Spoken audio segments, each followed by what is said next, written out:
All right, today we're going to take a look at the First Great Awakening, revivalism. So, revivalism is new to the colonies, but it's part of a larger religious movement that's happening at the same time in the United Kingdom. So, what time is this happening? Well, First Great Awakening is taking place in the 1730s and the 1740s. If you're looking for a specific event, historians will often date the beginnings of the First Great Awakening to a revival that happened in Massachusetts at the parish of a preacher named Jonathan Edwards. That was about 1734, 1735. Jonathan Edwards was one of the great original thinkers in colonial American history, and his sermons at this time drew a large crowd. Some of you are probably going to read some of his most famous sermon, which was called Sinners in the Hands of an Angry God, in your English class and Analyze the Rhetoric. He's not just an emotional preacher. He's considered one of the great thinkers, one of the great original American thinkers of this time period. What's important to remember is that Edwards is preaching to people that are already going to be considering themselves Christians, but he views them as largely unconverted, believing that they hadn't really had a conversion, a true conversion experience. And so his revival meetings are going to lead to mass conversions, hundreds of people at a time. And this is going to draw the attention of the rest of the colonies. So this religious movement that begins in New England takes a turn and heads to the South. And that's a little bit of a surprise, but I mention it because it's at this point in American history that the South is going to put itself on the path to becoming the Bible Belt. You might remember that prior to this point, most of the religious zeal in the American colonies was in New England, those Puritans and those separatist pilgrims. So back to the revivals. The revivals were often multi-day events, large scale, thousands of people coming to hear these preachers preach. People would cry out, some people would faint. And at first, these revivals, they were spread out, they were disconnected. But that's all going to change with the arrival of an English preacher in 1739 by the name of George Whitefield. This young preacher, George Whitefield, is going to quickly gain the attention of the colonies, and ultimately he will become the first superstar of colonial American history. So hardly anybody did not know who George Whitefield was. They'd either seen him themselves or they'd heard of him.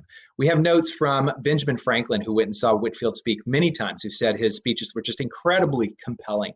His sermons were so moving that hundreds and sometimes thousands of people would have a conversion experience. So as the revival heads south, it's important for us to remember that this is a cross-colonial experience. This isn't just happening in New England, and it's not just happening in the South. It is happening across the colonies. It's going to be important because this is going to have a lasting impact on the development of those colonies. And not only do the sermons cut across geographic diversity, cut across geographic regions, it's going to cut across economic, socioeconomic status, race, gender, wealth, education, you name it. Everybody wanted to go to these sermons, and they stood there and they watched and they participated in this revival side by side. So what was the message they were hearing? What they were hearing from Whitefield and Edwards and the other revivalist preachers was that God was no respecter of man, that it didn't matter how much money or power you had to come to God the same way as everybody else, on your knees with a repentant heart. These preachers were preaching the doctrine of grace, that salvation could not be earned. It was a gift that was freely given to all who came with a truly repentant heart. And so the colonists are going to see themselves on an equal playing field with, say, the king, for example, in the eyes of God. So the big question for us is, how did this revival impact American history? Well, many historians have connected the events of the First Great Awakening to the movements towards independence and revolution that followed just a few years later. So how did it do that? One, it united the colonies. Remember, this was a movement that united disparate colonies. We had different types of people settling these colonial regions for different reasons and having very different experiences. Well, this is a common experience.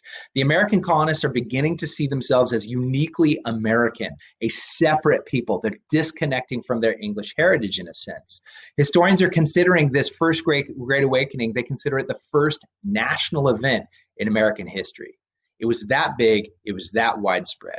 So we see the beginnings of an American identity, a separate identity. It had been that people identified as English or Scottish, right? Now Americans are beginning to identify as something different, American. Also, let's remember the message that was being preached. This was a message of individual responsibility. God's grace was very democratic. People began speaking up. They began revolting against church leaders that they didn't like, replacing them with church leaders that they did like. They believed, the parishioners, that they had been created with the same human dignity as anyone else, and they began to assert themselves. So these are two important factors, right? Uniting the colonies with a common identity, separate from England, and encouraging them to assert themselves and their God-given rights as individuals. It's for these reasons that many historians view the First Great Awakening as a pre-cause for the independence movement and ultimately for the American Revolution. Okay, so let's recap. This is a cross-denominational, cross-socioeconomic, ethnic, race, gender distinction revival. It cuts across the colonies. It's in the 1730s through the 1740s. It's uniting American colonists with a common experience, and it's also convincing them and teaching them that they have individual rights, individual responsibilities, all which serves to set the stage for the coming American Revolution. So you should be able to describe the first Great Awakening of colonial American history, and you should also be able to explain how it contributed to the development of later American history. Thanks for watching.